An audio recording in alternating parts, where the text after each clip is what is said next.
Hello, my friends. PlayStation Live from E3 continues here in Los Angeles, and we are welcoming back some of our developer friends on stage. We're going to be talking Concrete Genie with Jeff and Dominic. Gentlemen, welcome back to the program. Thanks for having us. Kristen, I see you down. Hi. I have internally been saying that this is our Bob Ross-inspired segment in which we are going to be enjoying some painting for Concrete Genie. We had you guys on yesterday. We were just talking a little bit generally about the game coming from Pixelopus. But I thought maybe we could take a little bit more of an in-depth look at the painting, just kind of enjoy.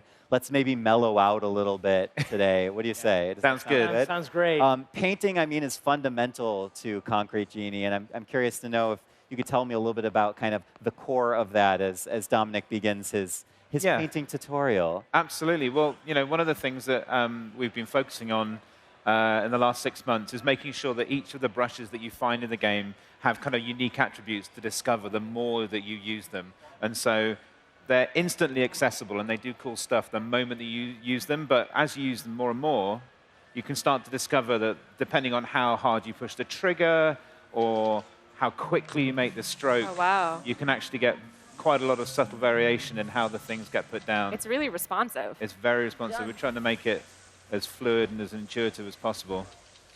And so, like, if I lightly tap the oh, hang on a minute. If I lightly tap the right trigger, for example, I can do a small aurora. But then if I put it all the way down, it'll get thicker and thicker. So it just gives you a nice amount of gesture for you to experiment with. And there's some rules that keep them all kind of consistent, so you're never confused as to how they will work. But, you know, for example, depending on how quickly I pull these strokes out, you get different variation in how they animate and come to life as well. Look at that. It's already, like, stunning.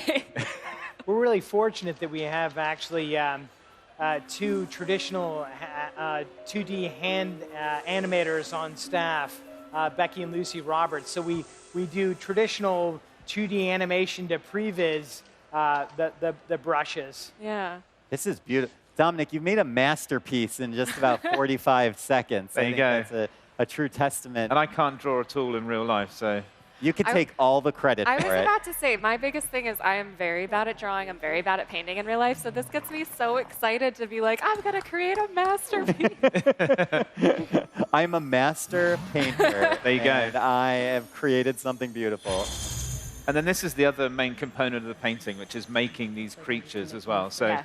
you, as you explore the world, you find missing pages from your notebook, and every time you find those, they give you a new painting technique or a new part for your palette here.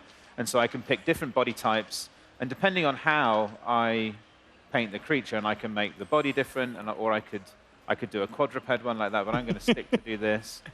And depending on the things that I add, he'll have a different personality when he comes to life. And I hear the colors matter as well. Yes, the colors matter too. So this guy is red, which means that he has an inherent fire ability. And you can add attachments onto the attachments, onto the attachments. So Dominic, really I'm afraid that's too many attachments. Just gone overboard. No such thing. You've made a happy little accident. Yeah. And so if I bring him to life, Yay! he's liking that.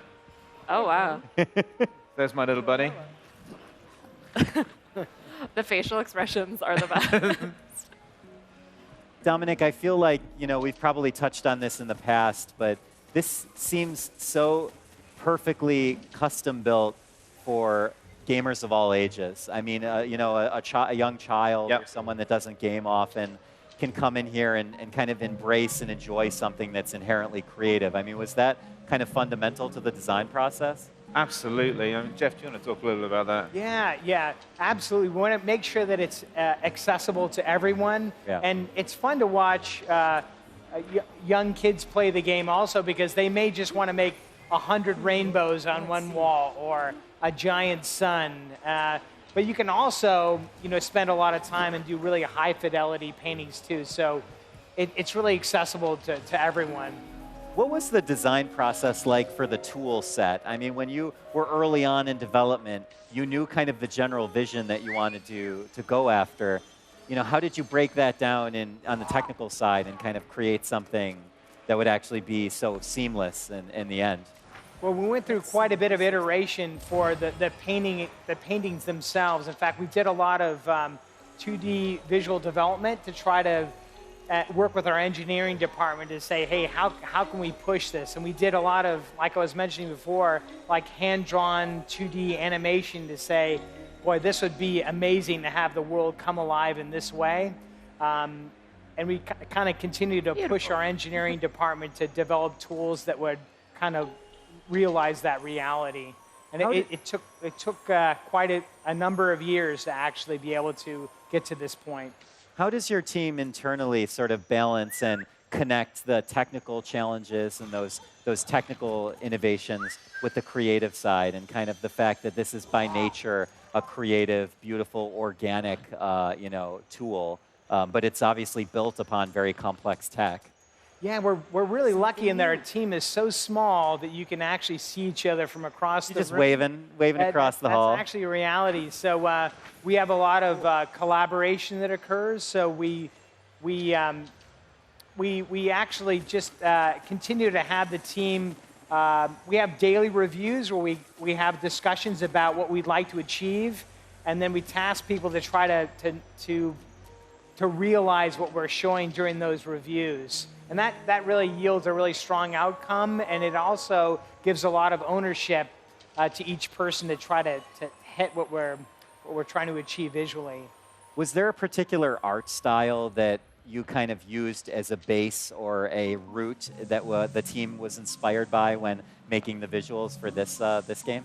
Yeah, we started off, in particular for the 3D world, we're really inspired by like stop motion animation. In particular, the quality of stop motion animation, where you have, the clothing on some of the characters are actually hand knitted or, hand painted, or, every plank on the wall is made by hand for stop motion. And we tried to kind of take that same approach when modeling in our world, where, the edges of the buildings are asymmetrical, and we try to tell the story of the world through even the ironwork that you see. So, like the attention to detail is definitely important for us in the 3D world. And then we actually have two art styles, because we have the complete 2D world that we've developed too, where we're inspired by like traditional illustration, like children's book illustration, but also illustration in general. And then also color palettes that are complementary and that pop off the wall and that are dynamic. And as you continue to build your brush set throughout the game, those even have an effect on the environment. We're not showing those today, but they're really quite dramatic. A little tease for the future. I was going to say, that was going to be my biggest question, is you're literally painting over this entire town and completely revitalizing it. Yeah. Beautiful. Well, What's fun, you can even be on top of the rooftops of the city and paint down onto the city itself. Wow. And when you're using super paint, which really has an effect on the kind of the scale of your painting, you can really create some dynamic compositions. Beautiful. So can these monsters go to every painting that you've gone through? So could the monster that you created earlier interact with this monster? Only if it's been on the same landmass. I see. Yeah, so they're kind of landlocked, and we explored whether we wanted you to take the creatures with you, but actually it's nice to spend time apart because you miss them, and they're happy when you turn back up. Oh, I love that. I love that they can't wait to see you. Yeah. It's really fun even for the team to see how the creatures are going to react. It makes for difficult screenshots because in time they'll sort of like photobomb each other or interact with each other, or game dev problems. It's really it's a lot of fun though Jeff, Dominic, it's such a pleasure to have you guys on our stage. Kristen, thank you so much for sharing in the beauteous joy of Concrete Genie. This is gorgeous. And we can't wait to see more of it, and it is coming to PS4, and thank you so much. Thank you. For coming back and painting for us. And thank you, everyone watching at home. We have a lot more coming up. PlayStation Live from E3 continues today until 5 p.m. Pacific. Stay with us. PlayStation